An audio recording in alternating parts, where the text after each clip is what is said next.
Praise the Lord. ದೇವರಿಗೆ ಸ್ತೋತ್ರ. I'm so happy that we can come together once again to study the Word of God. ನನಗೆ ತುಂಬಾ ಸಂತೋಷ ಮತ್ತೊಮ್ಮೆ ದೇವರ ವಾಕ್ಯವನ್ನು ಧ್ಯಾನಿಸಲು ನಾವೆಲ್ಲ ಒಟ್ಟುಗೂಡಿದ್ದೇವೆ. Last week we were studying about Samuel's birth. ಕಳೆದ ವಾರ ಸಾಮ್ಯೇಲನ ಜನನ ಕುರಿತು ನಾವು ಧ್ಯಾನಿಸಿದೆವು.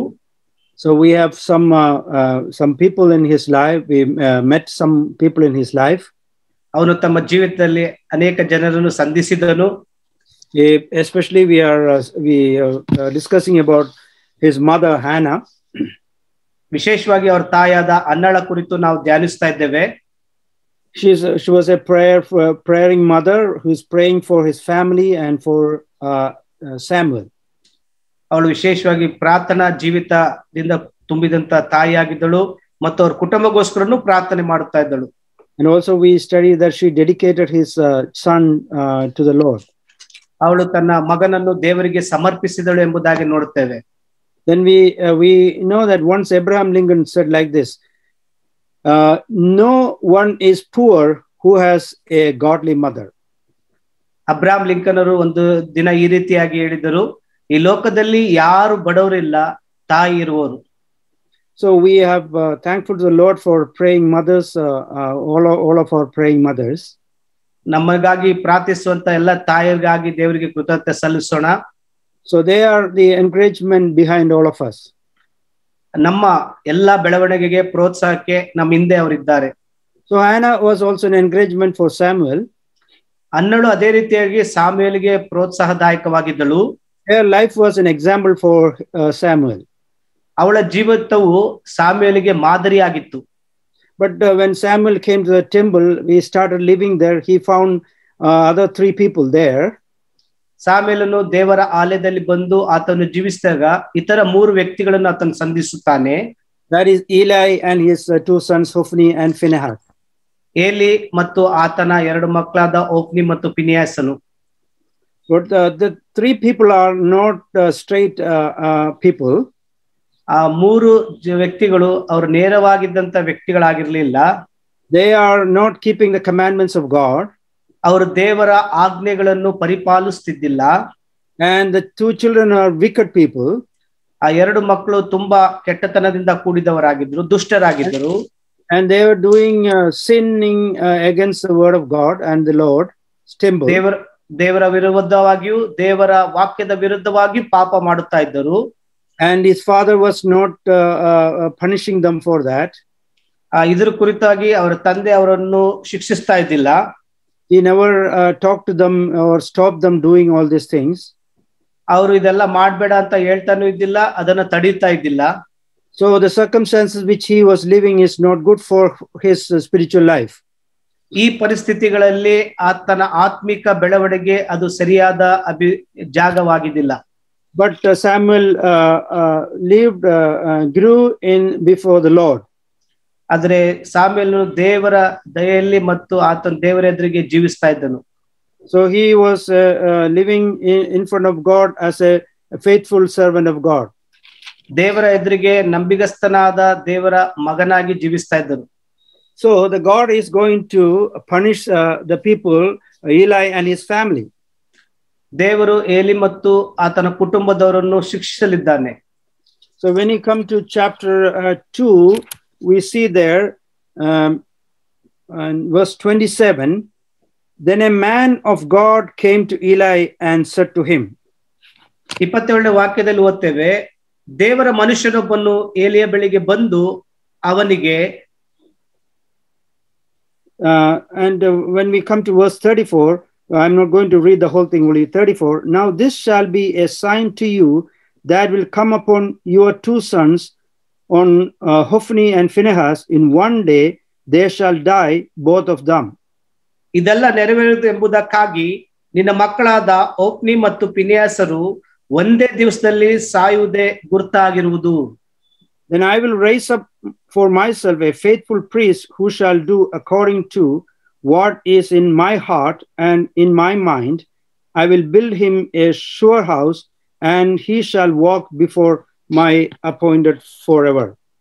ನನ್ನ ದೃಷ್ಟಿಗೂ ಮನಸ್ಸಿಗೂ ಸರಿಯಾದವನೇ ಸರಿಯಾದನ್ನೇ ಮಾಡುವ ಒಬ್ಬ ನಂಬಿಗಸ್ತನಾದ ಯಾಜಕನನ್ನು ಎಬ್ಬಿಸುವೆನು, ಅವನಿಗೆ ಶಾಶ್ವತ ಗ್ರಹವನ್ನು ಅನುಗ್ರಹಿಸುವೆನು, ಅವನು ನನ್ನ ಅಭಿಷಕ್ತನು ಬಳಿಯಲ್ಲಿ ಸದಾಕಾಲ ಸೇವೆ ಮಾಡುವನು. So when we come to chapter 4, we are seeing how God is working to bring Samuel to the priesthood. 4ನೇ ಅಧ್ಯಾಯಕ್ಕೆ ಬರುವಾಗ ಸಾಮ್ಯೇಲನು ಯಾಜಕತನಕ್ಕೆ ದೇವರು ಯಾವ ರೀತಿಯಾಗಿ ಕರೆದುಕೊಂಡು ಬರ್ತಾನೆ ಎಂಬುದಾಗಿ ನೋಡ್ತೇವೆ. All the things happening in the chapter 4 is to bring Samuel to the front line as a priest and the prophet of God. 4ನೇ ಅಧ್ಯಾಯದಲ್ಲಿ ನಡೆಯುವ ಎಲ್ಲ ವಿಷಯವು ಸಾಮ್ಯೇಲನು ಒಬ್ಬ ಯಾಜಕನಾಗಿ ಮಾಡುವುದಕ್ಕಾಗಿ ಮತ್ತು ದೇವರ ಸೇವಕನಾಗಿ ಮಾಡುವುದಕ್ಕಾಗಿ ನಡೆಯುತ್ತಾ ಇದೆ. So we see that there is a war coming started there with Israel and Philistines. ಇಲ್ಲಿ ಇಸ್ರಾಯೇಲ್ ಮತ್ತು ಫಿಲಿಸ್ಟೀನರ ಮಧ್ಯದಲ್ಲಿ ಮೊದಲನೇದಾಗಿ ಒಂದು ಯುದ್ಧ ಪ್ರಾರಂಭವಾಗ್ತದೆ. And we see that Israel was defeated. Verse 2, we see there Israel were defeated by the Philistines, who killed about 4,000 men of the army in the field. ಅಲ್ಲಿ ನೋಡ್ತೇವೆ ಇಸ್ರಾಯೇಲರಿಗೆ ಸೋಲು ಉಂಟಾಯಿತು, ಅವರಲ್ಲಿ ಸುಮಾರು 4,000 ಮಂದಿ ಮರಣ ಹೊಂದಿದ್ದಾರೆ ಎಂಬುದಾಗಿ ನೋಡುತ್ತೇವೆ. So here we see that they went to war and they're failing there. ಅಲ್ಲಿ ಯುದ್ಧಕ್ಕೆ ಹೋಗಿ ಅವರಿಗೆ ಸೋಲು ಅನುಭವಿಸ್ತಾ ಇದ್ದಾರೆ. And they were astonished and they were worried why that God is doing that to them. ಅವರಿಗೆ ಆಶ್ಚರ್ಯ ಆಯ್ತು, ಯಾಕೆ ದೇವರು ನಮಗೆ ಈ ರೀತಿಯಾಗಿ ಮಾಡುತ್ತಾ ಇದ್ದಾನೆ ಎಂಬುದಾಗಿ. Our God is a holy God, a powerful God. Why he is not using his power? That's what they're in their mind. ಅವರ ಮನಸ್ಸಿನಲ್ಲಿ ನಮ್ಮ ದೇವರು ಪರಿಶುದ್ಧನಾದ ದೇವರು, ನಮ್ಮ ದೇವರು ಸರ್ವಶಕ್ತನಾದ ದೇವರು, ಯಾಕೆ ನಮಗೆ ಸೋಲು ಉಂಟು ಮಾಡ್ತಾ ಇದ್ದಾನೆ ಎಂಬುದಾಗಿ ಮನಸ್ಸಿನಲ್ಲಿ ಬಂತು. And so they decided to bring the ark to the midst of the war. ಅಲ್ಲಿ ಆ ಮಂಜೂಷವನ್ನು ತರಬೇಕೆಂಬುದಾಗಿ ಆ ಯುದ್ಧ ಭೂಮಿಗೆ ಅವರು ಪ್ರಯತ್ನ ಪಟ್ಟರು. The people decided to imitate Moses and Joshua to take the ark of the covenant into the battle with them. ಅವರು ಯಾವ ರೀತಿ ಮೋಶೆ ಯೋಶುವನ್ನು ಮಾಡಿದ್ರು ಅದೇ ರೀತಿಯಾಗಿ ಮಾಡಬೇಕೆಂಬುದಾಗಿ ಯುದ್ಧ ಭೂಮಿಗೆ ಅವರು ಆ ಮಂಜೂಷ ತೆಗೆದುಕೊಂಡು ಬಂದರು. But thing with Joshua and Moses, that they talked to God, they got this command from God to bring that ark in the midst. ಆದ್ರೆ ಮೋಶೆಗೂ ಯೋಶುಗೂ ದೇವರು ಮಾತಾಡಿ ಈ ಮಂಜೂಷವನ್ನು ಯುದ್ಧ ಭೂಮಿಗೆ ತರಬೇಕೆಂಬುದಾಗಿ ಆಜ್ಞಾಪಿಸಿದರು. In this case, Hophni or Phinehas or the leaders of Israel never asked God for God's mind or God's guidance. ಇಲ್ಲಿ ನಾವು ನೋಡ್ತೇವೆ ಇಸ್ರಾಯೇಲ್ ಆಗ್ಲಿ ಫಿನಿಯಾಸ್ ಓಪ್ನಿ ಆಗ್ಲಿ ದೇವರ ಒಂದು ಮಾರ್ಗದರ್ಶನ ಅಥವಾ ದೇವರ ವಾಕ್ಯವನ್ನು ಅಲ್ಲಿ ಕೇಳಲಿಲ್ಲ ಅವರು. So they bring that ark into the midst of the Lord, in the midst of the battle. ಅಲ್ಲಿ ಯುದ್ಧ ಭೂಮಿಯ ಮಧ್ಯದಲ್ಲಿ ಅವರು ಈ ಮಂಜೂಷವನ್ನು ತೆಗೆದುಕೊಂಡು ಬರ್ತಾರೆ. We know that the ark was the most important part of the temple. ಇಲ್ಲಿ ನೋಡ್ತೇವೆ ಈ ಮಂಜೂಷವು ದೇವ ಆಲಯದಲ್ಲಿ ಪ್ರಮುಖವಾದ ಒಂದು ವಸ್ತು ಆಗಿತ್ತು. That ark is in the holy of holiest place it is placed. ನಾವು ನೋಡ್ತೇವೆ ಈ ಮಂಜೂಷವು ಮಹಾಪರಿಶುದ್ಧ ಸ್ಥಳದಲ್ಲಿ ಅದಿಡಲ್ಪಟ್ಟಿತ್ತು ಎಂಬುದಾಗಿ.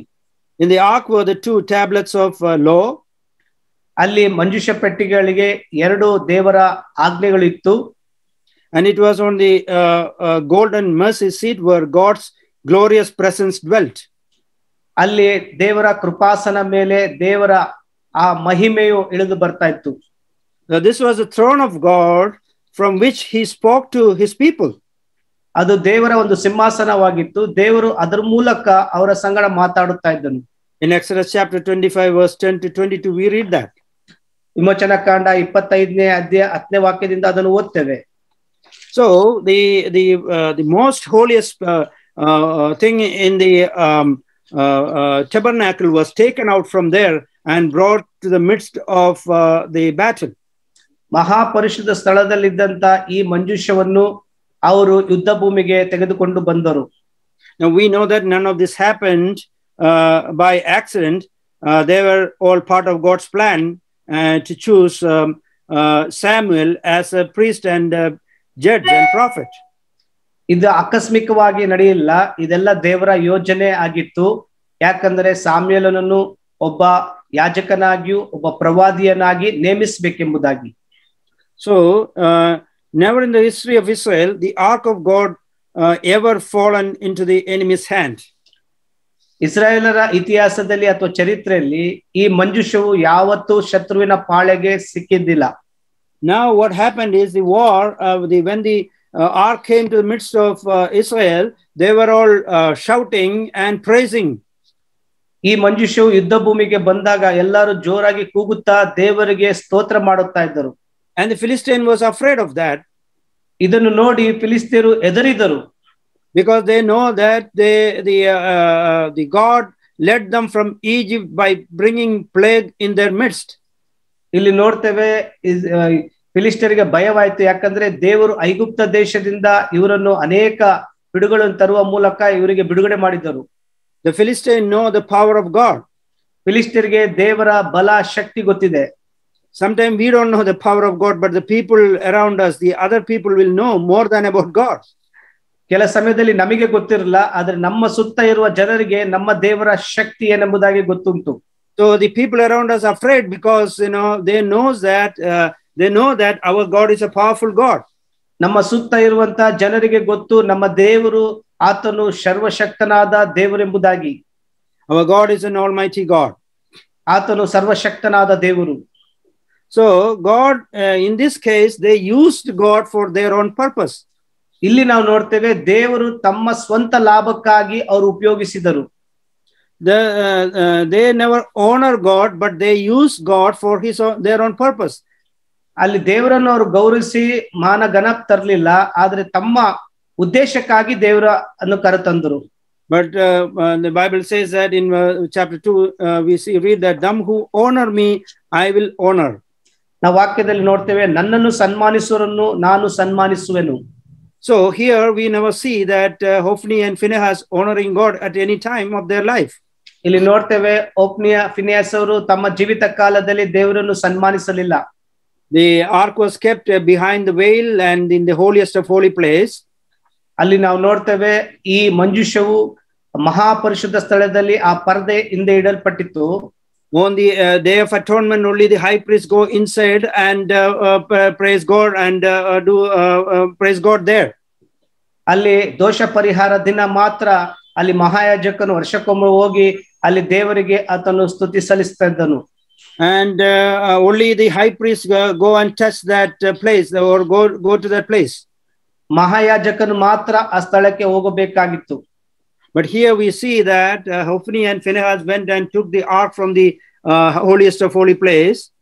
ಇಲ್ಲಿ ನಾವು ನೋಡ್ತೇವೆ ಹೋಫ್ನಿ ಮತ್ತು ಫಿನೆಹಾಸನು ಆ ಮಹಾಪರಿಶುದ್ಧ ಸ್ಥಳದಿಂದ ಮಂಜೂಷವನ್ನು ತೆಗೆದುಕೊಂಡು ಬರ್ತಾರೆ.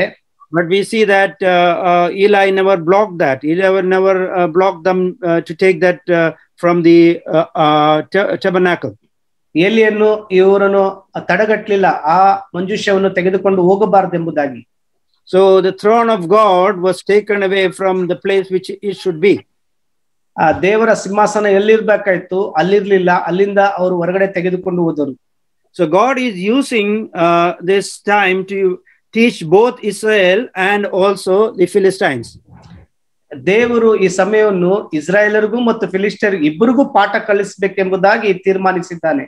Verse 11 we read that Hophni, and verse 11 also, the ark of the God was captured and the two sons of Eli, Hophni and Phinehas, died. ದೇವರ ಮಂಜೂಷವು ಶತ್ರು ವಶವಾಯಿತು, ಏಲಿನ ಮಕ್ಕಳಾದ ಹೋಫ್ನಿ ಮತ್ತು ಫಿನೆಹಾಸರು ಹತರಾದರು. So both the children died at the war.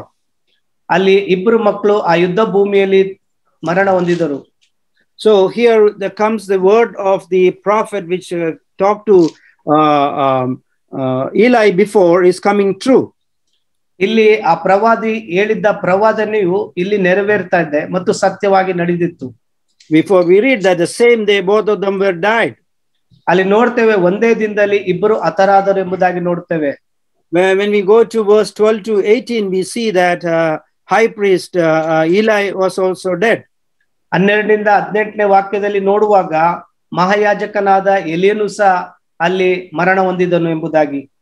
So he was worried about the safety of the ark. ಆತನು ಮಂಜೂಷದ ಒಂದು ಸಂರಕ್ಷಣೆ ಕುರಿತು ಆತನು ಚಿಂತಾಜನಕನಾಗಿದ್ದನು. So he was trembling for that safety. ಅದರ ಸಂರಕ್ಷಣೆಗಾಗಿ ಆತನು ನಡುಗುತ್ತಾ ಇದ್ದನು. But he didn't Eli realize that God was still on the heavenly throne, even if his earthly throne had been cheapened or transformed into good luck charm. ಅಲ್ಲಿ ನಾವು ನೋಡ್ತೇವೆ, ಒಳ್ಳೆ ಸೂಚಕ ಕಾರ್ಯಕ್ಕೆ ಭೂಮಿಯಲ್ಲಿ ಈ ಮಂಜೂಷ ಪೆಟ್ಟಿಗೆ ದೇವರ ಸಿಂಹಾಸನವು ಅದು ಹೋಗಿದ್ರು ಸಹ ನಿಜವಾದ ಸಿಂಹಾಸನ ಅದು ಪರಲೋಕದಲ್ಲಿದೆ ಎಂಬುದಾಗಿ. So wasn't the Lord able to protect his own ark of covenant? ದೇವರು ತನ್ನ ಸ್ವಂತ ಮಂಜೂಷವನ್ನು ಆತನು ಸಂರಕ್ಷಿಸಲು ಸಾಧ್ಯವಾಗ್ಲಿಲ್ವಾ? He can keep his glory. He's all glorious God. Pardon, brother? He's an all glorious God. ಆತನು ಮಹಿಮೆಯ ದೇವರಾಗಿದ್ದಾನೆ. When Eli heard about this, he died. When we come down, we see that. ಅಲ್ಲಿ ಕೆಳಗೆ ನಾವು ನೋಡುವಾಗ and verse 12 to 18 we read how he died. ಅಲ್ಲಿ ನೋಡ್ತೇವೆ 12ರಿಂದ 18 ಯಾವ ರೀತಿಯಾಗಿ ಎಲಿಯನು ಸತ್ತನೆಂಬುದಾಗಿ. And verse 18 then 17 so the messenger answered and said, Israel had failed before Philistine, and there has been a great slaughter among the people. Also your two sons Hophni and Phinehas are dead, and the ark of God has been captured. ಅಲ್ಲಿ ಸುದ್ದಿಗಾರನು ಬಂದು ತಿಳಿಸುವಾಗ ಅವನು ಏಲಿಗೆ, ಇಸ್ರಾಯೇಲರು ಫಿಲಿಸ್ತಿಯರಿಗೆ ಬೆನ್ನು ತೋರಿಸಿದರು, ಮಹಾ ಸಂಹಾರವಾಯಿತು, ನಿನ್ನ ಇಬ್ಬರು ಮಕ್ಕಳಾದ ಹೋಫ್ನಿ ಮತ್ತು ಫಿಲಿಸ್ತರು ಸತ್ತರು, ದೇವರ ಮಂಜೂಷವು ಶತ್ರು ವಶವಾಯಿತು ಎಂದು ಹೇಳಿದನು ಎಂಬುದಾಗಿ ನಾವು ನೋಡ್ತೇವೆ. So 18 also, brother. ಆ ಮುದುಕನು ಸ್ಥೂಲಕಾಯನು ಆದ ಎಲಿಯನು ದೇವರ ಒಡಂಬಡಿಕೆಯ ಮಂಜೂಷದ ವರ್ತಮಾನವನ್ನು ಕೇಳಿದೊಡನೆ ಪೀಠದಿಂದ ಹಿಂದಕ್ಕೆ ಬಾಗಿಲಿನ ಕಡೆಗೆ ಬಿದ್ದು ಕುತ್ತಿಗೆ ಮುರಿದು ಸತ್ತನು. ಅವನು ಇಸ್ರಾಯೇಲರನ್ನು 40 ವರ್ಷ ಪಾಲಿಸಿದನು. So here we see that he fell off the seat backward by the side of the gate, and his neck was broken, and he died. ಆತನು ಆ ಕುರ್ಚಿಯಿಂದ ಹಿಂದೆ ಬಿದ್ದು ತನ್ನ ಕುತ್ತಿಗೆ ಮುರಿದು ಸತ್ತೋದನೆಂಬುದಾಗಿ ನೋಡುತ್ತೇವೆ. So here, when he was worried about the safety of the ark, but he cannot protect that, and he died. ಆತನು ಆ ಮಂಜೂಷದ ಸಂರಕ್ಷಣೆ ಮಾಡೋಕ್ಕಾಗ್ಲಿಲ್ಲ ಎಂಬುದಾಗಿ ತಿಳಿದು ಆತನು ಮರಣ ಹೊಂದಿದ್ದಾನೆಂಬುದಾಗಿ ನಾವು ನೋಡ್ತೇವೆ. So death of Eli and his two sons, a beginning of the fulfillment of God's prophecy that Eli's branch of the priesthood would be destroyed and a new line will be introduced. ಅಲ್ಲಿ ನಾವು ನೋಡ್ತೇವೆ, ಏಲಿಯನು ಮತ್ತು ಆತನ ಇಬ್ಬರು ಮಕ್ಕಳು ಸಾಯುವುದನ್ನು ಮತ್ತು ಆತನ ಯಾಜಕ ವಂಶಕ್ಕೆ ಅಲ್ಲಿ ಅಂತ್ಯವಾಯಿತು ಎಂಬುದಾಗಿ ನೋಡ್ತೇವೆ. So God is going to anoint Samuel instead of Eli and his family. ದೇವರು ಏಲಿಯನು ಮತ್ತು ಆತನ ಕುಟುಂಬವನ್ನು ಬಿಟ್ಟು ದೇವರು ಸಾಮ್ಯಲನ್ನು ಅಭಿಷೇಕ ಮಾಡಲಿದ್ದಾನೆ. So Hophni and Phinehas was not worried about the ark, and they used as an instrument to get a victory, but Eli was worried about his safety. ಆದ್ರೆ ಎಲಿಯನು ಅಲ್ಲಿ ನೋಡುವಾಗ ಏಲಿನು ಈ ಮಂಜೂಷದ ರಕ್ಷಣೆ ಕುರಿತು ಆತನು ಯೋಚಿಸ್ತಾ ಇದ್ದನು. ಆದ್ರೆ ಆತನ ಮಕ್ಕಳಾದ ಫಿನಿಯಾಸನು ಹೋಫ್ನಿಯು ಅದರ ವಿಷಯವಾಗಿ ಚಿಂತೆ ಇಲ್ಲ, ಅವರಿಗೆ ಜಯ ಸಿಗ್ಬೇಕೆಂಬುದಾಗಿ ಆ ಮಂಜೂಷನ್ನು ತೆಗೆದುಕೊಂಡು ಬಂದಿದ್ದರು. But when we come down, we see that there is another woman. Her name is we don't know his name. Phinehas' wife was with child due to be delivered. ಅಲ್ಲಿ ಕೆಳಗೆ ಬರುವಾಗ ನೋಡ್ತೇವೆ, ಫಿನಿಯಾಸನ ಹೆಂಡತಿ ಅಲ್ಲಿ ನೋಡ್ತೇವೆ, ಅವಳು ಮಗು ಹೊರುವಂತ ಸಮಯವಾಗಿತ್ತು.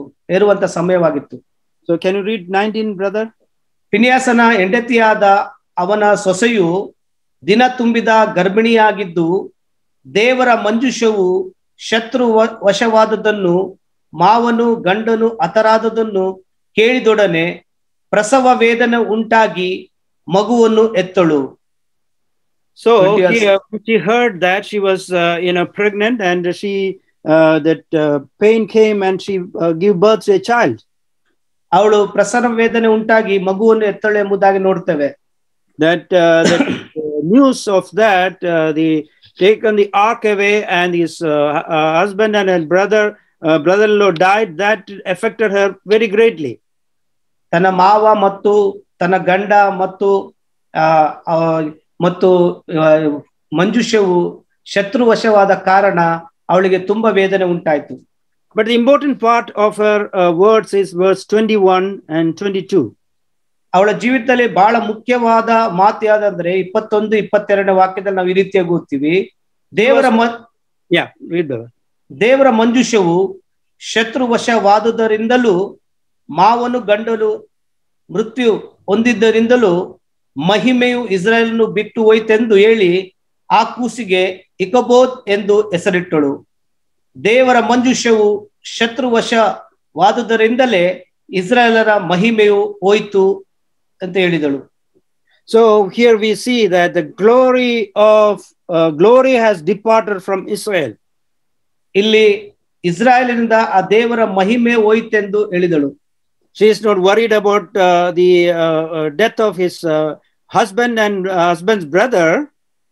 ಇಲ್ಲಿ ನಾವು ನೋಡ್ತೇವೆ ಎಲಿ ಮತ್ತು ಆತನ ಮಕ್ಕಳು ಅಥವಾ ಇವರ ಗಂಡ ತೀರಿ ಹೋದ ಎಂಬುದಾಗಿ ಆ ಚಿಂತೆ ಇಲ್ಲ. But she have worried about the glory has departed from Israel. ಅಲ್ಲಿ ಹೇಳ್ತಾ ಇದ್ದಾಳೆ ಆ ದೇವರ ಮಹಿಮೆಯು ಇಸ್ರಾಯೇಲಿಂದ ಹೋಯಿತು ಎಂಬುದಾಗಿ ಹೇಳುತ್ತಾ ಇದ್ದಾಳೆ.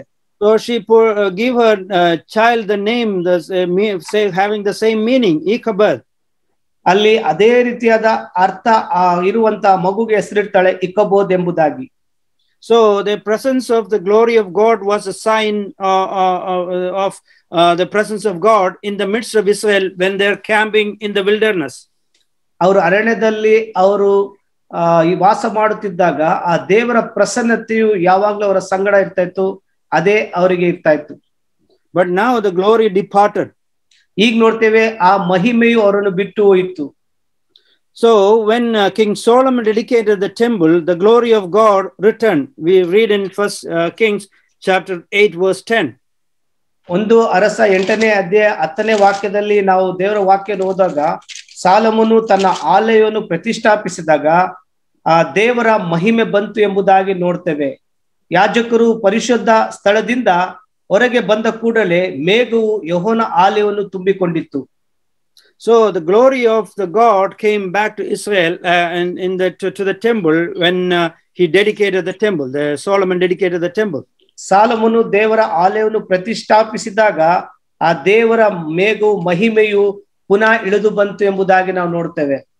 When we come forward, we know that that the prophet Ezekiel saw the glory have left the temple and the city. In Ezekiel chapter 8:4 and 9:3, we don't have to read that. In Ezekiel, the book of Ezekiel, we see that. Ezekiel 8ರಿಂದ 10ನೇ ಅಧ್ಯಾಯದಲ್ಲಿ ನೋಡುವಾಗ ಅಲ್ಲಿ ದೇವರ ಮಹಿಮೆಯು ಆಲಯವನ್ನು ಬಿಟ್ಟು ಹೊರಗೆ ಹೋಗುವುದನ್ನು ಆತನು ಕಾಣುತ್ತಾನೆ. The sin of the people was so abundant, so because of that, the glory of the Lord have gone from the city and from the temple. ಅಲ್ಲಿ ನೋಡ್ತೇವೆ ದೇವ ಜನರ ಪಾಪವು ಅಷ್ಟಾಗಿತ್ತು, ಅದು ತುಂಬಾ ಹೆಚ್ಚಾಗಿದ ಕಾರಣ ದೇವರ ಮಹಿಮೆಯು ಪಟ್ಟಣವನ್ನು ಮತ್ತು ದೇವರ ಆಲಯವನ್ನು ಬಿಟ್ಟು ಹೋಯಿತು ಎಂಬುದಾಗಿ ನೋಡುತ್ತೇವೆ. But when we come to Ezekiel chapter 43 verse 1 to 5, Ezekiel also saw the future millennial temple and the return of the glory of God. Ezekiel 43ನೇ ಅಧ್ಯಾಯದಲ್ಲಿ ನಾವು ಪುನಃ ನೋಡುವಾಗ 1000 ವರ್ಷದಲ್ಲಿ ಇರುವಂತ ಆ ದೇವರ ಆಲಯ ಪುನಃ ಮತ್ತು ದೇವರ ಮಹಿಮೆ ಬರುವುದನ್ನು ಕಾಣುತ್ತಾನೆ. So the glory of the Lord didn't return to the earth until the birth of Jesus Christ. ಈ ದೇವರ ಮಹಿಮೆಯು ಕರ್ತದ ಯೇಸು ಸ್ವಾಮಿ ಹುಟ್ಟುವರೆಗೂ ಅದು ಪುನಃ ಲೋಕಕ್ಕೆ ಬಂದಿಲ್ಲ. The savior of the world, ಲೋಕ ರಕ್ಷಕನು. Today God's glory dwells in his people individually. ಇಲ್ಲಿ ನೋಡ್ತೇವೆ ಆ ದೇವರ ಮಹಿಮೆ ಪ್ರತಿಯೊಬ್ಬರ ಜೀವಿತದಲ್ಲೂ ಅದು ವಾಸಿಸುತ್ತದೆ.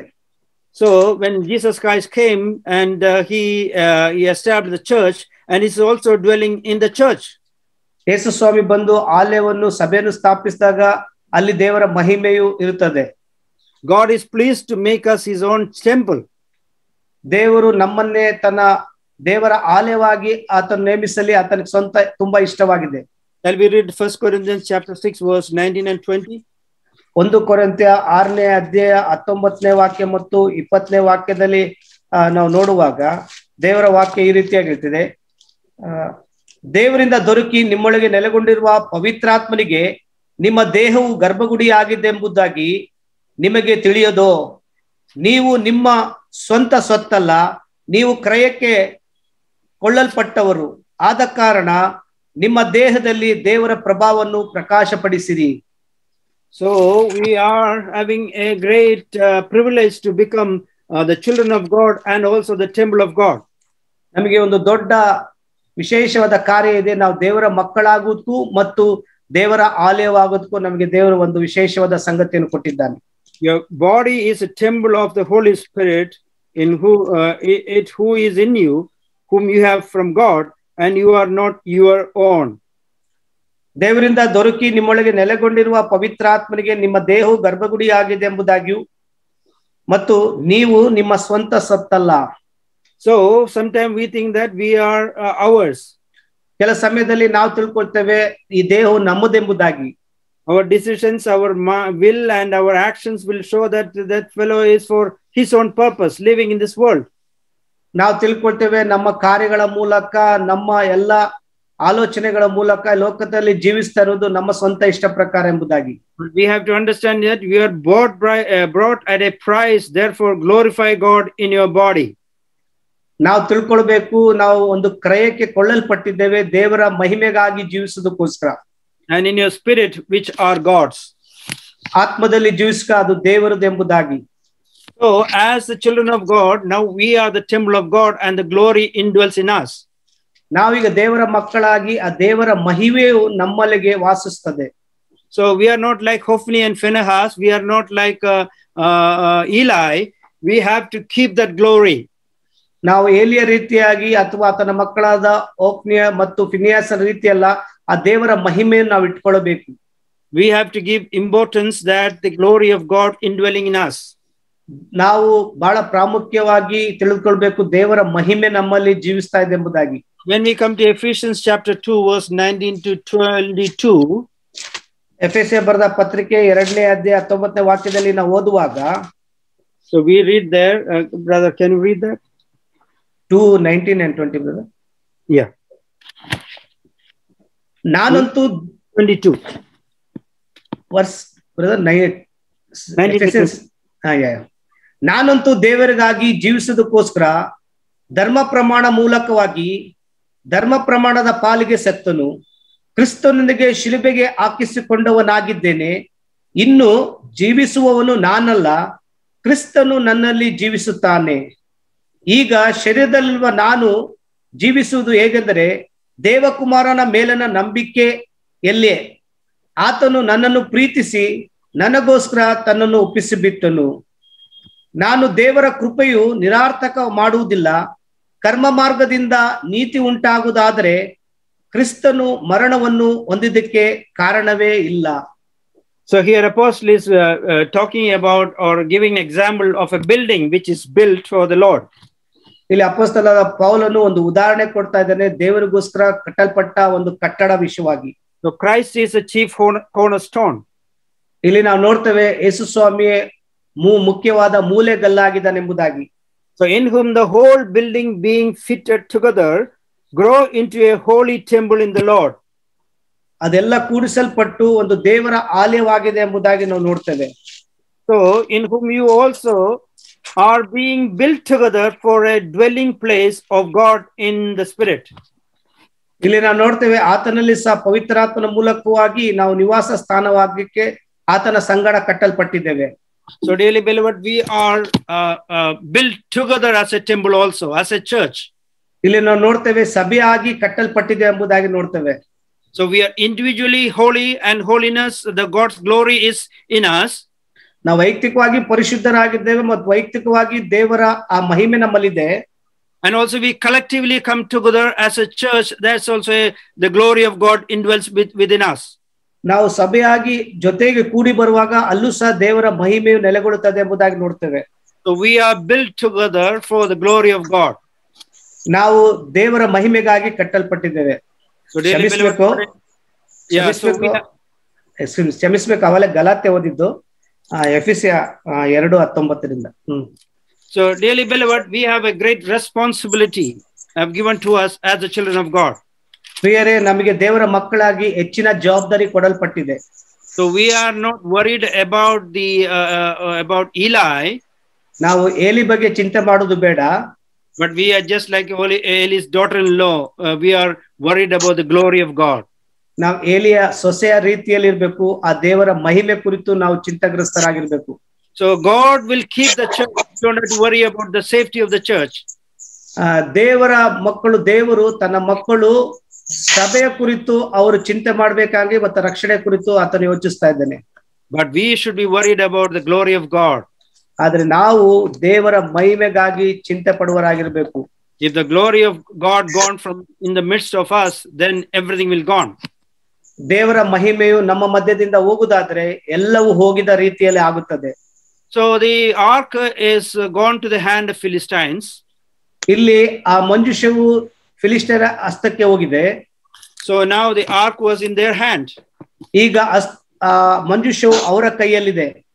And the God is going to teach them a lesson also. ದೇವರು ಅವರಿಗೂ ಒಂದು ಪಾಠ ಕಲಿಸಲಿದ್ದಾನೆ. So they brought into the when you go to chapter 5, they brought into the house of Dagon to set it by Dagon. ಅಲ್ಲಿ 5ನೇ ಅಧ್ಯಾಯಕ್ಕೆ ನೋಡುವಾಗ ಅವರು ದಾಗೋನ ಗುಡಿಗೆ ಒಯ್ದು ದಾಗೋನಲ್ಲಿ ಆ ಮಗ್ಗುಲಲ್ಲಿ ಇಟ್ಟರೆಂಬುದಾಗಿ ನೋಡ್ತೇವೆ. So in the early morning there was Dagon fallen into his face to the earth before the ark of the Lord.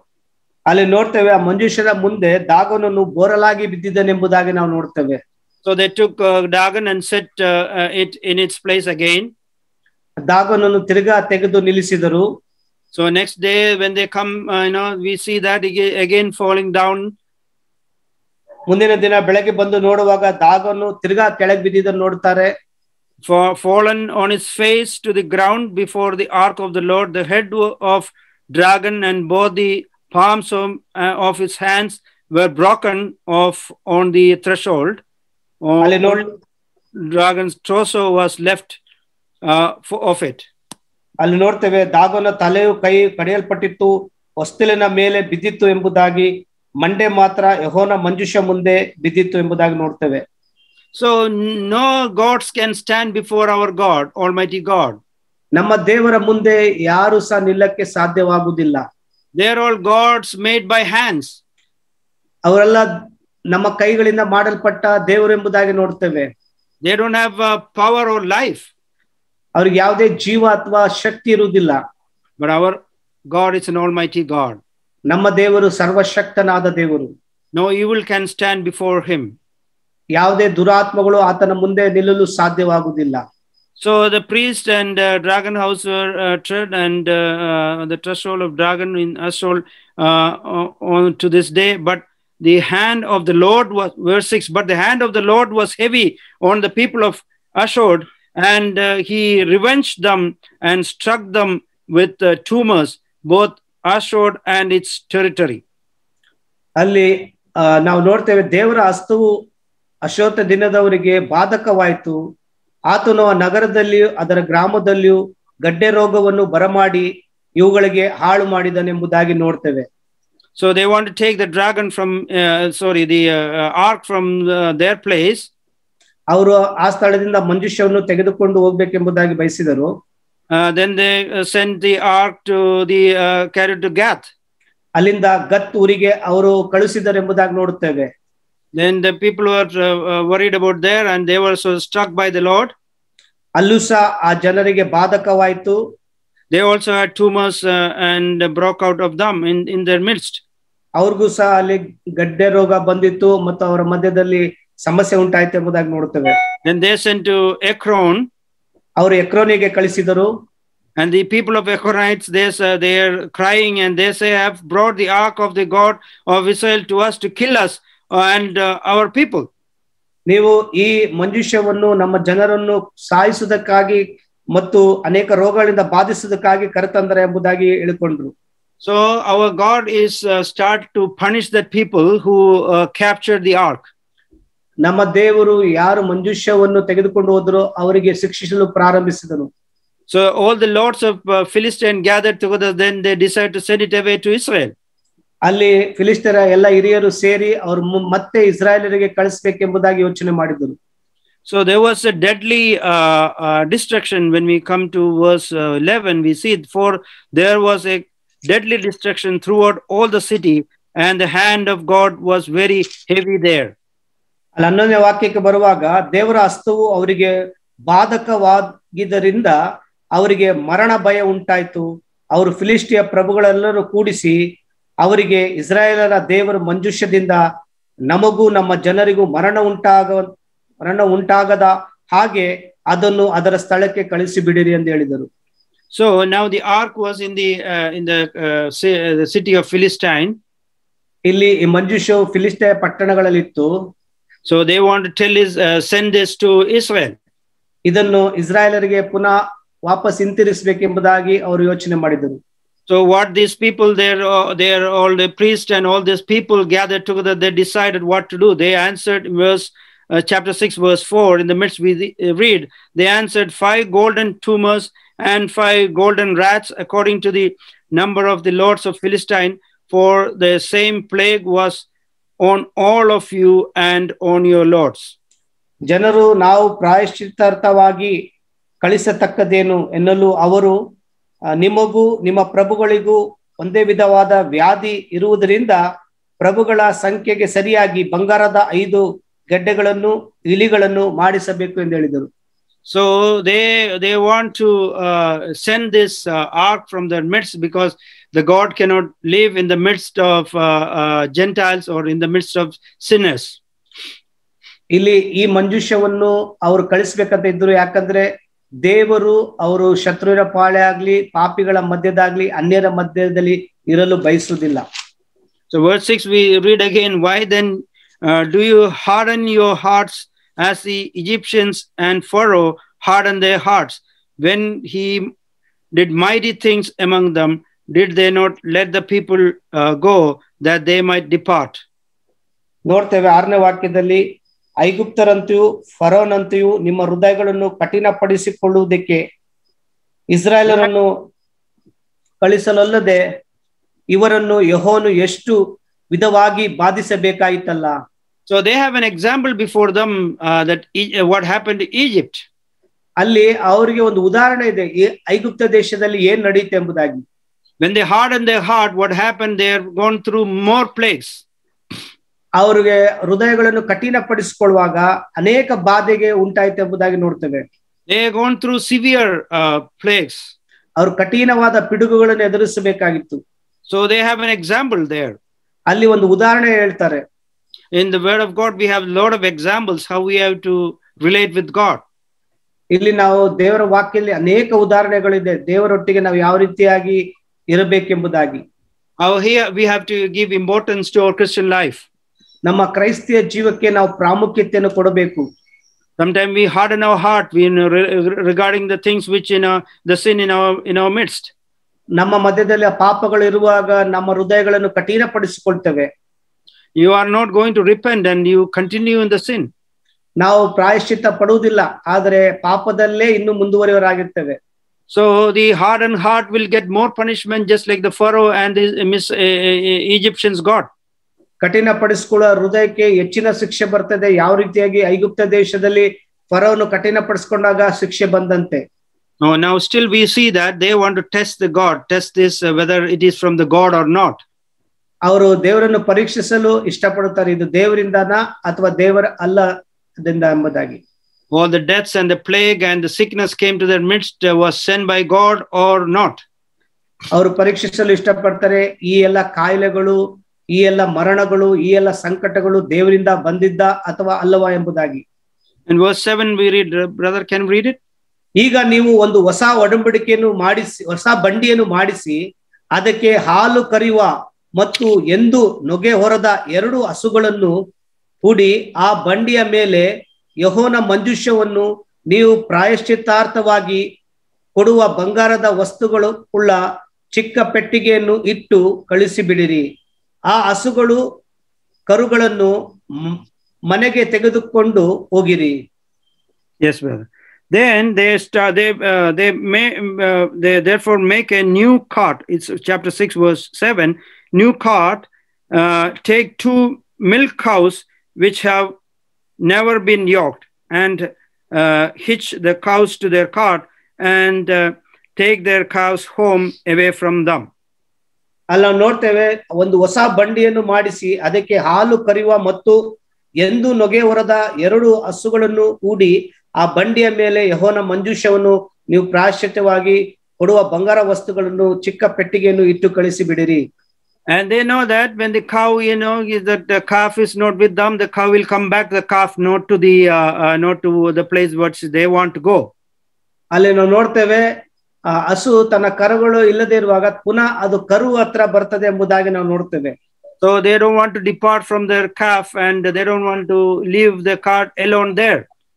ಅಲ್ಲಿ ನಾವು ನೋಡ್ತೇವೆ ಅಲ್ಲಿ ಬಂಡಿಯನ್ನು ಆ ಕರುವನ್ನು ಅವು ಬಿಟ್ಟು ಹೋಗುದಿಲ್ಲ ಎಂಬುದಾಗಿ. So now we read that the cows headed, verse 12, the cows headed straight for the road to the Beth-Shemesh and went along the highway, lowing as they went, and did not turn aside to right hand or left. ಕೂಡಲೇ ಹಸುಗಳು ಬೆತ್ಷೆಮೆಷಿಗೆ ರಾಜ್ಯ ಮಾರ್ಗವಾಗಿ ಹಿಡಿದು ಕೂಗುತ್ತಾ ನೆಟ್ಟಿಗೆ ಮುಂದೆ ನಡೆದವು, ಎಡಕ್ಕಾಗ್ಲಿ ಬರಕ್ಕಾಗಿ ತಿರುಗಲಿಲ್ಲ. In Isaiah chapter 1 verse 3 we read like this: the ox knows its his owner and the donkey its master's crib. ಅಲ್ಲಿ ನೋಡ್ತೇವೆ ಹಸು ತನ್ನ ಕೊಟ್ಟಿಗೆಗೆ ಅದು ಗೊತ್ತುಂಟು ಎಂಬುದಾಗಿ ನಾವು ನೋಡ್ತೇವೆ. So the people of Israel doesn't know their owner, but the cow and the ox and the donkey, they knows their master's crib. ಅಲ್ಲಿ ನಾವು ನೋಡ್ತೇವೆ ಇಸ್ರಾಯೇಲ್ ತನ್ನ ಯಜಮಾನ ಅವರಿಗೆ ಗೊತ್ತಿಲ್ಲ, ಆದರೆ ಈ ಹಸು ಮತ್ತು ಈ ಕತ್ತೆಗಳಿಗೆ ತಾನು ಇರುವಂತ ಕೊಟ್ಟಿಗೆಗಳು ತಿಳಿದಿದೆ ಎಂಬುದಾಗಿ. We see there that they are not obeying God, but the people are not obeying God. People are not worshiping God, but the cows are obeying the word of God. ಇಲ್ಲಿ ನೋಡ್ತೇವೆ ಅವರು ದೇವರ ವಾಕ್ಯಕ್ಕೆ ವಿಧೇಯರಾಗ್ತಾ ಇಲ್ಲ, ಅವರು ದೇವರಿಗೆ ವಾಕ್ಯಕ್ಕೆ ವಿಧೇಯರಾಗ್ತಾ ಇಲ್ಲ, ಆದರೆ ಇಲ್ಲಿ ಹಸುಗಳು ದೇವರ ಮಾತಿಗೆ ವಿಧೇಯರಾಗ್ತಾ ಇದೆ ಎಂಬುದಾಗಿ. So that was a sad part of Israel. That was Isaiah told.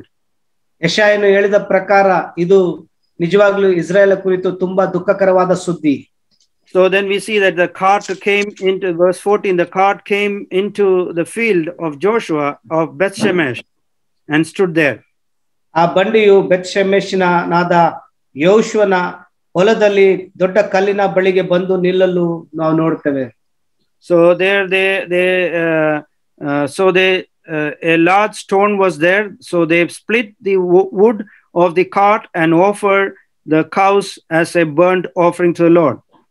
ಅಲ್ಲಿ ನಾವು ನೋಡ್ತೇವೆ ದೊಡ್ಡ ಕಲ್ಲಿತ್ತು, ಆ ಕಲ್ಲಿನ ಬಳಿ ಬಂದು ನಿಂತಾಗ ಅಲ್ಲಿ ಹೋಗಿ ಆ ಬಂಡಿಯ ಕಟ್ಟಿಗೆಗಳನ್ನು ಒಡೆದು ಅಗ್ನಿ ಮಾಡಿ ಹಸುಗಳು ಯಜ್ಞಕ್ಕೋಸ್ಕರ ಆಹುತಿ ಕೊಟ್ಟರು. The Beth-Shemesh is a place where Levites were living. ಇಲ್ಲಿ ನೋಡ್ತೇವೆ ಇಲ್ಲಿ ಮುಖ್ಯವಾದ ವಿಷಯ ಏನಂದ್ರೆ ಇಲ್ಲಿ ಲೇವಿಯರು ವಾಸ ಮಾಡುತ್ತಾ ಇದ್ದರು.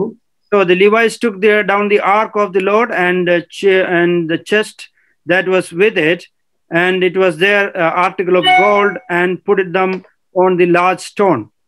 ಅಲ್ಲಿ ನಾವು ನೋಡ್ತೇವೆ ಲೇವಿಯರು ಯೆಹೋವನ ಮಂಜೂಷನು ಚಿನ್ನದ ವಸ್ತುಗಳನ್ನು ಚಿಕ್ಕ ಪೆಟ್ಟಿಗೆಯನ್ನು ಇಳಿಸಿ ಆ ದೊಡ್ಡ ಕಲ್ಲಿನ ಮೇಲಿಟ್ಟರು.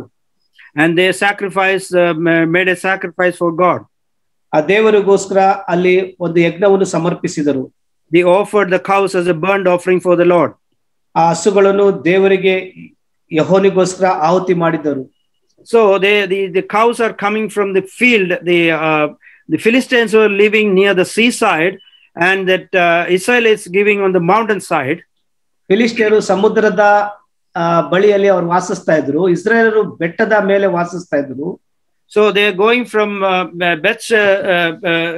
to the Beth-Shemesh. ಅವರು ಬೆತ್-ಶೆಮೆಷ್ಗೆ ಹೋಗುತ್ತಿರುವಾಗ, so from there we see that they're on the mountain side, and they see a high mountain, a high rock there. ಅಲ್ಲಿ ಒಂದು ದೊಡ್ಡ ಕಲ್ಲಿನ ಬೆಟ್ಟವನ್ನು ನಾವು ನೋಡ್ತೇವೆ.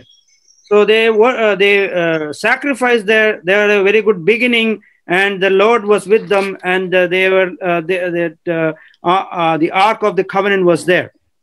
ಅಲ್ಲಿ ಅವಳಿಗೆ ಒಳ್ಳೆ ಪ್ರಾರಂಭವಾಯಿತು, ಯಾಕಂದ್ರೆ ದೇವರ ಮಂಜೂಷ ಇದ್ದ ಕಾರಣ. But after some time we see in verse 19,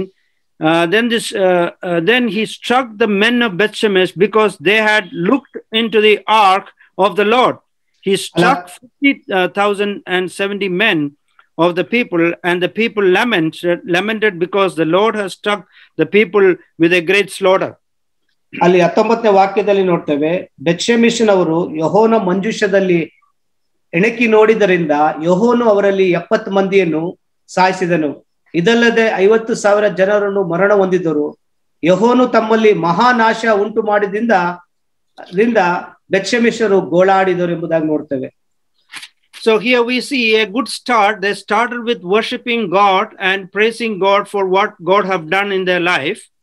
ತಮ್ಮ ಜೀವಿತದಲ್ಲಿ ದೇವರು ಏನ್ ಮಾಡಿದ್ದಾರೆ ಎಂಬುದಾಗಿ ತಿಳಿದು ಅವರು ದೇವರಿಗೆ ಆರಾಧನೆ ಯಜ್ಞವನ್ನು ಸಮರ್ಪಿಸುವ ಮೂಲಕ ದೇವರಿಗೆ ಸ್ತೋತ್ರವನ್ನು ಸಮರ್ಪಿಸಿದರು. So that was a very good beginning, and they started there with the Levites were helped to put that together, and everything was perfect. ಲೇವಿಯರು ಎಲ್ಲದೂ ಸರಿಯಾಗಿ ಕ್ರಮವಾಗಿ ಮಾಡಿ ಅದು ಒಳ್ಳೆದಾಗಿತ್ತು. Because after some time they found that they want to look the ark. ಕೆಲ ಸಮಯ ಆದಮೇಲೆ ಆ ಮಂಜೂಷ ಪೆಟ್ಟಿಗೆ ಒಳಗೆ ನೋಡಬೇಕೆಂಬುದಾಗಿ ಬಯಸಿದರು. But the ark was in the tabernacle in the holiest of holy place. ಇಲ್ಲಿ ನೋಡ್ತೇವೆ ಆ ಮಂಜೂಷ ಯಾವಾಗಲೂ ಮಹಾಪರಿಶುದ್ಧ ಸ್ಥಳದಲ್ಲಿ ಇರ್ತಾ ಇತ್ತು. When we take the ark, when they moved through the Israelites moved through the desert, they used to cover it first, then only they will take it out. ಇಸ್ರಾಯೇಲರು ಅರಣ್ಯದಲ್ಲಿ ಹೋಗುವಾಗ ಮಂಜೂಷವನ್ನು ಮುಚ್ಚಿ ನಂತರ ಅವರು ಮುಂದೆ ಹೋಗ್ತಾ ಇದ್ರು. That is the job of the high priest, to cover that ark. ಇದು ಮಹಾಯಾಜಕನ ಕೆಲಸ ಆಗಿತ್ತು. ಆ ಮಂಜೂಷನ ಮುಚ್ಚಿ ನಂತರ ಅವರು ಅರಣ್ಯದಲ್ಲಿ ಪ್ರಯಾಣ ಮಾಡಬೇಕಾಯ್ತು. Because the glory of God is there. ಯಾಕಂದ್ರೆ ದೇವರ ಮಹಿಮೆಯು ಅಲ್ಲಿದೆ ಎಂಬುದಾಗಿ. That is the seat of glory of God. ಅದು ದೇವರ ಮಹಿಮೆಯ ಒಂದು ಸ್ಥಾನ ಎಂಬುದಾಗಿ ನೋಡ್ತೇವೆ. So they tried to disobey God, and also they tried to take God very lightly.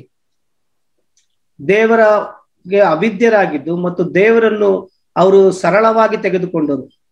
And because of they looked to the ark, they were struck by God, and so many people died. ಅಲ್ಲಿ ಅವರು ಆ ಮಂಜೂಷವನ್ನು ಎಣಿಕೆ ನೋಡಿದ ಕಾರಣ ಅನೇಕ ಮಂದಿ ಹತರಾದರೆಂಬುದಾಗಿ ನೋಡ್ತೇವೆ. And the men of Bethshemesh said, "Who is able to stand before this holy Lord God? And to whom shall it go up from us?" ಅಲ್ಲಿ ಆ ಬೆತ್ಷೆಮೆಷಿನ ಜನರು ನೋಡಿ ಅಗಮ್ಯವಾದ ದೇವರ ಯೆಹೋವನ ಮುಂದೆ ಯಾರು ನಿಂತಾರು ಎಂಬುದಾಗಿ ಹೇಳಿದರು. So here they understood the power of God. ಇಲ್ಲಿ ದೇವರ ಶಕ್ತಿಯನ್ನು ಅವರು ತಿಳಿದುಕೊಂಡರು. Who is able to stand before this holy Lord God? ಅಗಮ್ಯವಾದ ದೇವರ ಮುಂದೆ ನಿಲ್ಲಲು ಯಾರಿಗೆ ಸಾಧ್ಯ ಎಂಬುದಾಗಿ ಹೇಳಿದರು. So they are really worried now, because they done sin against the word of God, sin against the commandments of God, and because of their have a great punishment. Lot of people died in their midst. ಅಲ್ಲಿ ಅವರು ದೇವರ ವಾಕ್ಯದ ವಿರುದ್ಧವಾಗಿಯೂ ದೇವರ ಆಜ್ಞೆಯ ವಿರುದ್ಧವಾಗಿ ಅವರು ತಪ್ಪು ಮಾಡಿದ್ದಾರೆ ಎಂಬುದಾಗಿ ತಿಳಿದರು. ಈ ವಿಷಯವಾಗಿ ಅವರು ಬಹಳ ಎದುರಿದ್ದಾರೆ ಎಂಬುದಾಗಿ ನೋಡ್ತೇವೆ. If you are not taking seriously the word of God, the God may struck you. ದೇವರ ವಾಕ್ಯವನ್ನು ಗಂಭೀರವಾಗಿ ತೆಗೆದುಕೊಳ್ಳದೆ ಹೋದರೆ ದೇವರು ನಮ್ಮನ್ನು ಸಹ ಹೊಡೆಯಬಹುದು. So here we see that they want to take this precious one from their midst to some other city. ಇಲ್ಲಿ ನಾವು ನೋಡ್ತೇವೆ ಅಮೂಲ್ಯವಾದದ್ದನ್ನು ಈ ಪಟ್ಟಣದಿಂದ ಬೇರೆ ಕಡೆ ತೆಗೆದುಕೊಂಡು ಹೋಗಲು ಅವರು ಪ್ರಯತ್ನ ಪಡ್ತಾರೆ. Verse 21 we see that, so they sent messengers to the inhabitants of Kiriath Jearim, saying, "The Philistines have brought back the ark of the Lord. Come down and take it up with you." 21ನೇ ವಾಕ್ಯದಲ್ಲಿ ನೋಡ್ತೇವೆ, ಕಿರಿಯಾತಯಿಮವರನ್ನ ಬಳಿಗೆ ದೂತರನ್ನು ಕಳುಹಿಸಿ ಅವರಿಗೆ, ಫಿಲಿಸ್ಟಿಯರು ಯೆಹೋವನ ಮಂಜೂಷವನ್ನು ಕಳುಹಿಸಿದ್ದಾರೆ, ನೀವು ಬಂದು ಅದನ್ನು ತೆಗೆದುಕೊಂಡು ಹೋಗಿರಿ ಎಂದು ಹೇಳಿದನು. So what a great loss for the people of Bethshemesh. ಇಲ್ಲಿ ಬೆತ್ಷೆಮೆಷ್ ಜನಕ್ಕೆ ಎಂತ ನಷ್ಟವಾಯಿತು ಎಂಬುದಾಗಿ ನಾವು ನೋಡ್ತೇವೆ. Because the ark of the covenant is with them. ಆ ಮಂಜೂಷ ಅವರ ಜೊತೆಗಿದೆ. But they cannot keep the covenants of God, the commandments of God. ಆ ದೇವರ ಮಂಜೂಷ ಮತ್ತು ಆಜ್ಞೆಯನ್ನು ಅವರ ಸಂಗಡ ಇಟ್ಟುಕೊಳ್ಳಲು ಸಾಧ್ಯವಾಗಲಿಲ್ಲ. So dearly beloved, God have given this Holy Spirit in us. ದೇವರ ಮಕ್ಕಳ ಪವಿತ್ರಾತ್ಮನು ನಮಗೆ ಕೊಡಲ್ಪಟ್ಟಿದೆ. He gave us a great privilege to be the temple of God. ಆತನು ನಮ್ಮ ಮಧ್ಯದಲ್ಲಿ ವಾಸುವ ದೇವರ ಆಲಯವಾಗಿ ಕೊಟ್ಟಿದ್ದಾನೆ. But we are not keeping that. God will punish you. ಅದನ್ನು ನಾವು ಇಟ್ಟುಕೊಳ್ಳದೆ ಹೋದರೆ ದೇವರು ನಮ್ಮನ್ನು ಶಿಕ್ಷಿಸ್ತಾನೆ. So that you have to go through the chastisement of God. ನಾವು ದೇವರ ಶಿಕ್ಷೆಗೆ ಒಳಗಾಗಬೇಕೆಂಬುದಾಗಿ ನಾವು ನೋಡ್ತೇವೆ. So we have to be very careful with that.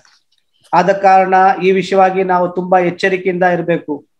So we see how God is working and God is fulfilling his promise to Samuel. ಇಲ್ಲಿ ನೋಡ್ತೇವೆ ದೇವರು ತನ್ನ ವಾಗ್ದಾನವನ್ನು ಯಾವ ರೀತಿಯಾಗಿ ಆತನು ಪೂರೈಸ್ತಾನೆ ಎಂಬುದಾಗಿ ಸಾಮ್ಯಲ್ ವಿಷಯದಲ್ಲಿ ನೋಡ್ತೇವೆ. So they lost the high priest Eli and the two sons and this Ark of the Covenant. ಅಲ್ಲಿ ನಾವು ನೋಡ್ತೇವೆ ಮಹಾಯಾಜಕನಾದ ಏಲಿಯನ್ನು ಅವನ ಎರಡು ಮಕ್ಕಳನ್ನು ಮತ್ತು ಮಂಜೂಷವನ್ನು ಕಳೆದುಕೊಂಡರು ಎಂಬುದಾಗಿ ನಾವು ನೋಡ್ತೇವೆ. And the glory of God departed from them. ದೇವರ ಮಹಿಮೆ ಅವರಿಂದ ಹೊರಟು ಹೋಯಿತು ಎಂಬುದಾಗಿ ನೋಡ್ತೇವೆ. So we should be careful in our Christian life. ನಮ್ಮ ಕ್ರೈಸ್ತಿಯ ಜೀವಿತದಲ್ಲೂ ನಾವು ಎಚ್ಚರಿಕೆಯಿಂದ ಇರಬೇಕು. When we serve the Lord, we have to serve with trembling heart. ನಾವು ಸೇವಿಸುವಾಗ ದೇವರಿಗೆ ನಾವು ಭಯ ಭಕ್ತಿಯಿಂದ ಎದುರುತ್ತಾ ನಾವು ಸೇವಿಸಬೇಕು. So may God help you in these days to understand how great our God is, how holy and how glorious God our God is. ನಾವು ಈ ದಿನದಲ್ಲಿ ದೇವರು ನೀವು ಅರ್ಥೈಸಿಕೊಳ್ಳುವಂತೆ ಸಹಾಯ ಮಾಡಲಿ. ನಮ್ಮ ದೇವರು ಸರ್ವಶಕ್ತನೂ ಆಗಿದ್ದಾನೆ, ಪರಿಶುದ್ಧನೂ ಆಗಿದ್ದಾನೆ, ಮಹಿಮೆ ಉಳ್ಳವನೂ ಆಗಿದ್ದಾನೆ ಎಂಬುದಾಗಿ. Are you concerned like the daughter-in-law of Eli, that the glory of the Lord? ನೀವು ಏಲಿಯನ ಸೊಸೆ ರೀತಿಯಲ್ಲಿ ಚಿಂತಾಗ್ರಸ್ತರಾಗಿದ್ದೀರಾ ಆ ಮಹಿಮೆ ಕುರಿತು? She was concerned about the glory of God alone. ಅವಳು ದೇವರ ಮಹಿಮೆ ಕುರಿತು ಮಾತ್ರ ಅವಳು ಚಿಂತೆ ಮಾಡುವಳಾಗಿದ್ದಳು. She never concerned about the father or the sons or her husband or the other people who died. ಅವಳು ತನ್ನ ಮಾವನಾಗಲಿ ತನ್ನ ಗಂಡನಾಗಲಿ ಯಾವ ರೀತಿಯಾಗಿ ಸತ್ತನೆಂಬುದಾಗಿ ಆ ಕುರಿತು ಅವಳಿಗೆ ಚಿಂತೆ ಇದ್ದಿಲ್ಲ. So we should be careful about that. We should be more thinking these days to live according to the word of God. ನಾವು ಈ ದಿನಗಳು ಹೆಚ್ಚಾಗಿ ದೇವರ ವಾಕ್ಯ ಅನುಸಾರವಾಗಿ ನಡೆಯಲು ಪ್ರಯಾಸ ಪಡಬೇಕು. But the people of Bethshemesh is an example for us. They have a good beginning. ನಾವು ಬೆತ್ಷೆಮೆಷ್ ಜನರ ಕುರಿತಾಗಿ ನಾವು ನೋಡ್ತೇವೆ, ಒಳ್ಳೆ ಪ್ರಾರಂಭ ಮಾಡಿದರು. When we become the children of God, when we receive Jesus Christ our Savior, we had a very good beginning. ನಾವು ದೇವರ ಮಕ್ಕಳಾಗುವಾಗ ಮೊದಲನೇದಾಗಿ ಪ್ರಾರಂಭವಾಗುವಾಗ ಎಲ್ಲ ಚೆನ್ನಾಗಿತ್ತು. But after some time we forget to keep the commandments of God. ಕೆಲ ಸಮಯ ಅಥವಾ ಕೆಲ ಕಾಲಘಟ್ಟದ ನಂತರ ನಾವು ದೇವರ ಆಜ್ಞೆಗಳನ್ನು ಕೈಗೊಳ್ಳಲು ನಾವು ಇಷ್ಟಪಡುವುದಿಲ್ಲ. So because we are not keeping the commandments of God, we will go to the chastisement of God. ನಾವು ದೇವರ ಆಜ್ಞೆಯನ್ನು ಪಾಲಿಸಿದ ನಿಮಿತ್ತವಾಗಿ ಆ ದೇವರ ಶಿಕ್ಷೆಗೆ ಒಳಗಾಗುತ್ತೇವೆ. May God help you to live a victorious Christian life in the days to come. ಮುಂದಿನ ದಿನಗಳಲ್ಲಿ ಜಯಭರಿತವಾದ ಕ್ರೈಸ್ತಿಯ ಜೀವಿತವನ್ನು ನೀವು ಪಾಲಿಸ್ರಿ ಎಂಬುದಾಗಿ ನಾನು ನಂಬುತ್ತೇನೆ. May the Lord's name be glorified. ದೇವರ ನಾಮವು ಮಹಿಮೆ ಹೊಂದಲಿ.